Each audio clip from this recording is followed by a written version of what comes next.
Gimana kabarnya Bu? Sehat, alhamdulillah. Bu, terima kasih ya Bu, Ibu mau berkenan meluangkan waktu untuk saya wawancarai tentang tugas saya ini Bu, tentang pengambilan keputusan berdasarkan nilai-nilai kebajikan sebagai seorang pemimpin. Ibu berkenan Bu? Berkenan. Pertanyaan pertama ya Bu ya, sebagai kepala sekolah Bu, bagaimana Ibu dapat mengidentifikasi kasus-kasus mengenai dilema etika atau rujukan moral Bu? Saya memahami atau mengenali nilai-nilai kebajikan yang bertentangan. Nah, yang kedua ini Bu ya, selama ini Bu, bagaimana Ibu menjalankan pengambilan keputusan di sekolah, terutama untuk kasus-kasus di mana ada dua kepentingan yang sama-sama benar atau sama-sama mengandung nilai kebajikan Bu?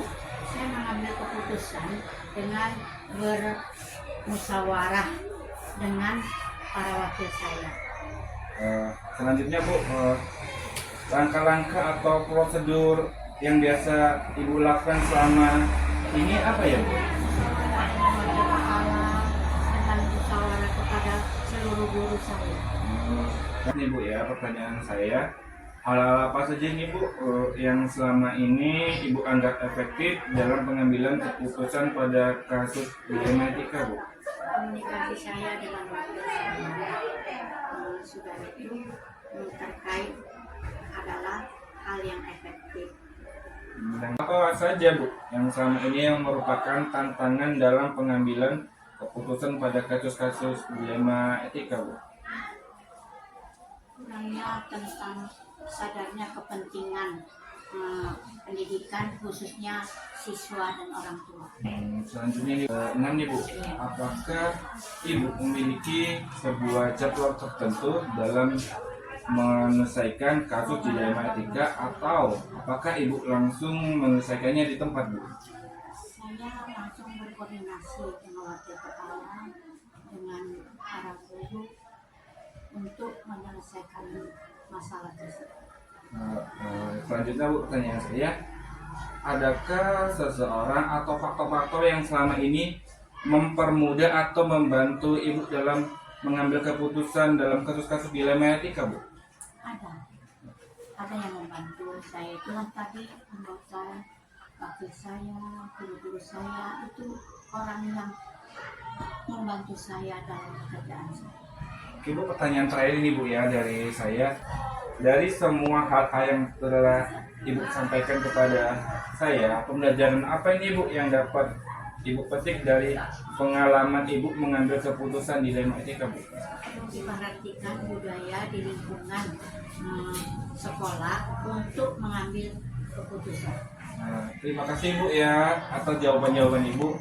Jadi saya dapat pencerahan ini sebagai kelak mana tahu saya jadi kepala sekolah seperti Ibu, jadi saya tahu apa yang saya lakukan dari hasil wawancara Ibu. Sekali lagi saya ucapkan terima kasih Bu karena Ibu mau berkenan memberikan waktu kepada saya. Semoga Ibu sehat selalu, diberi kemudahan dalam hal apapun Bu ya. Sekali lagi terima kasih Bu ya. Oke Bu, saya izin dulu Bu ya. Assalamualaikum. Salam.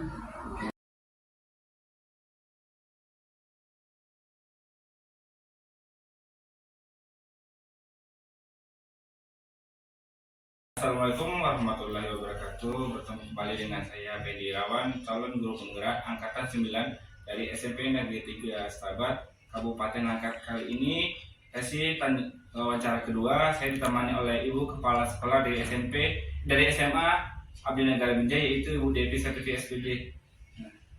Ya. Assalamualaikum Bu. Waalaikumsalam warahmatullahi wabarakatuh. Gimana kabarnya Bu? Alhamdulillah sehat. Terima kasih Bu ya telah meluangkan waktu untuk saya tanyai atau wawancarai tentang tugas saya ini Bu, tentang pengambilan keputusan dengan nilai kebajikan sebagai seorang pemimpin. Di sini saya ingin bertanya beberapa pertanyaan Bu ya. Bu sediakan Bu? Ya insya Allah sebisa saya ya. Iya. Pertanyaan pertama ini Bu, sebagai kepala sekolah ini Bu ya, bagaimana Ibu dapat mengidentifikasi kasus yang merupakan dilema etika atau rujukan moral? Oke, terima kasih kepada Pak Fendi Irawan telah berkunjung di sekolah kita. Terkait tentang dilema etika,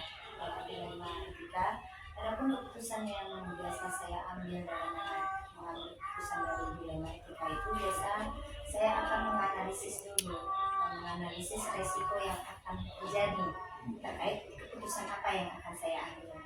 Nah, yang kedua saya akan mencari dulu informasi kan ke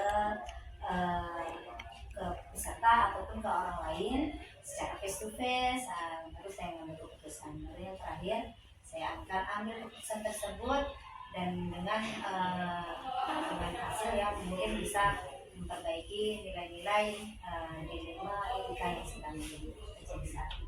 Oke Bu, yang kedua Bu, selama ini Bu, bagaimana Bu Ibu menjalankan pengambilan keputusan di sekolah, terutama kasus-kasus di mana ada dua kepentingan Ibu ya, kepentingan benar atau benar dan benar atau sama-sama mengandung nilai kebajikan Bu. Oke, nah, kebetulan Pak Pendi, saat ini kasus yang dari nomor 2 pertanyaan ini kebetulan saat ini sedang terjadi dan sedang saya hadapi selaku saya kepala sekolah di sini dan harus mengambil keputusan.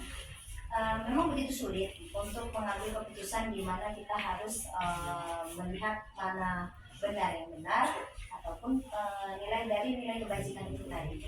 Nah, kalau dari sudut pandang saya, keputusan saya ambil sekalipun sulit dalam menentukan keputusan tersebut, tetap akan saya prioritaskan nilai-nilai etika terkait benar ataupun salahnya itu tadi.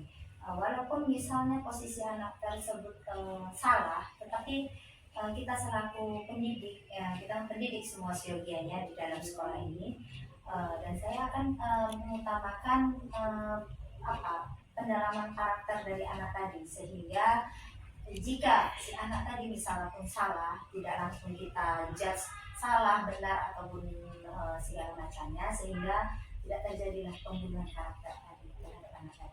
Tapi tetap kita dampingin sehingga mereka si anak-anak tadi juga mengetahui saya salah dan saya benar. Nah, seperti itu. Ibu, ini pertanyaan yang ketiga Bu, langkah-langkah atau prosedur yang biasa Ibu lakukan ya Ibu selama ini apa Bu?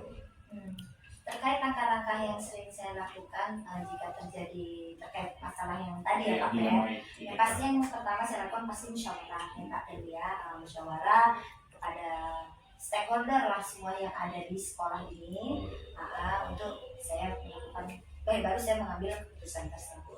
Tidak langsung pribadi dari saya. Ini musyawarah Bu ya? Musyawarah, iya itu yang penting ya kan Pak. Oke, selanjutnya Bu, ini yang keempat Bu, hal apa saja ini Bu yang selama ini Ibu anggap efektif dalam pengambilan keputusan pada kasus dilema etika ini Bu? Hal-hal yang efektif menurut saya yang pertama itu pasti kita harus pendalaman fakta-fakta gitu, ya kan Pak. Fakta yang ada di lapangan itu harus kita gali, kita cari. Jadi kebenarannya Bu. Kebenarannya yang lebih dari satu orang pastinya kan. Nah, kita gali dulu fakta-fakta yang ada di lapangan, lalu kita kumpulkan, kita identifikasi ya kan. Nah, barulah saya ambil keputusan. Jadi tidak ada yang dirugikan. Oke, terima kasih Bu ya. Saya sambung lagi Bu ya. Ini Bu, hal apa Bu yang selama ini merupakan tantangan dalam pengambilan keputusan Bu pada kasus-kasus dilema etika ini Bu? Tantangan terbesarnya apa itu? Tantangan terbesar dalam pengambilan keputusan dilema etika ini pastinya kita kembali seperti tadi yang ada di tanya tadi ya kan Pak. Untuk menentukan si anak tadi benar salahnya, salah atau benarnya itu tadi.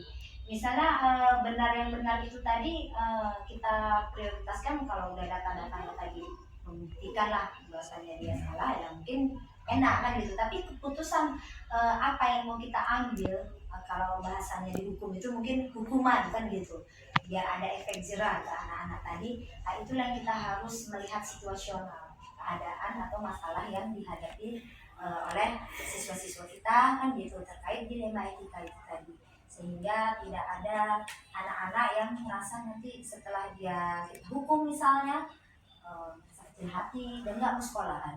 Itu sekolah pada umumnya.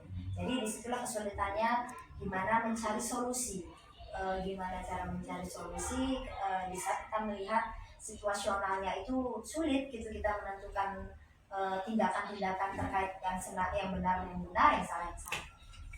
Selanjutnya Bu ya, saya tanya kembali Bu ya. Apakah Ibu memiliki sebuah tata kala atau jadwal Ibu, jadwal tertentu dalam sebuah penyelesaian kasus dilematika? Apakah Ibu langsung menyelesaikan tempat atau memiliki sebuah jadwal untuk menyelesaikannya Bu? Oke, kalau untuk tata kala tadi ya, Iya, atau jadwal. yang pasti kami tidak ada monoton lah ya kan Pak Fendi, karena kan memang permasalahan itu timbulnya kan Iya, tiba-tiba tiba-tiba. ya kan, Jadi tanpa nggak kita terjadwal, iya benar-benar tidak kita sangka-sangka dan kita tidak duga, jadi itu semua tidak terjadwal. Tetapi pada saat kami menyelesaikan permasalahan tersebut, itu langsung kami selesaikan, tidak ada kami tunda-tunda. Jadi langsung di tempat ya benar. Jadi langsung di tempat sehingga tidak berlarut-larut ya kan. Ya. Untuk step by stepnya ya pastinya kembali seperti yang tadi yang sudah saya katakan, saya berkonsultasi atau bermusyawarah kepada stakeholder yang ada di sekolah, saya mengumpulkan data-data atau fakta, dan barulah saya identifikasi, baru saya berarti langsung berkoordinasi ya Bu ya, iya, sama tetap koordinasi. stakeholder ya Bu. Iya, Oke, pertanyaan ketujuh nih Bu. Adakah seseorang atau faktor apa yang selama ini mempermudah atau membantu Ibu dalam mengambil keputusan dalam kasus-kasus dilema etika Bu? Oh, sudah pasti yang membantu Iya. saya dalam mengambil keputusan tersebut ya staf saya pasti yang pertama ya.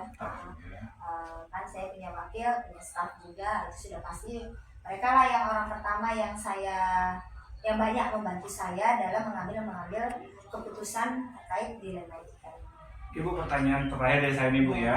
Dari semua hal yang telah disampaikan kepada saya ini, pelajaran apa ini Bu yang dapat Ibu petik dari pengalaman Ibu dalam mengambil keputusan dilema etika Bu? Oke. Pembelajaran yang bisa saya ambil dari keputusan ya yang terkait dilema etika ini, di sini seorang pemimpin lah diuji ya Pak ya. Kita diuji di mana kita mengambil keputusan itu tidak hanya harus melalui apa ya, itulah harus ada rasa ya kan, harus ada logika dan juga keputusan yang nanti bisa kita ambil. Jadi jangan terlalu kita bawa rasa, misalnya ini anak dari teman saya misalnya, seperti saya ngalami sendiri, anak teman saya, karena misalnya ini anak dari teman saya ambil keputusan yang meringankan dia, kan gitu kan, tidak boleh ya. Jadi saya tetap harus objektif. Jadi dari kasus dilema etika yang sedang kita alami ataupun terjadi misalnya, pembelajarannya saya harus membuang semua rasa tadi, sehingga objektifnya semua. Jadi tidak tebang pilih ya. Tebang pilih. Terima kasih banyak Bu ya. Ibu mau berbagi pengalaman, Ibu mau bercerita tentang kasus-kasus yang pernah Ibu alami di sekolah. Semoga ini bisa jadi pengalaman buat saya Ibu kelak bisa saya mengalami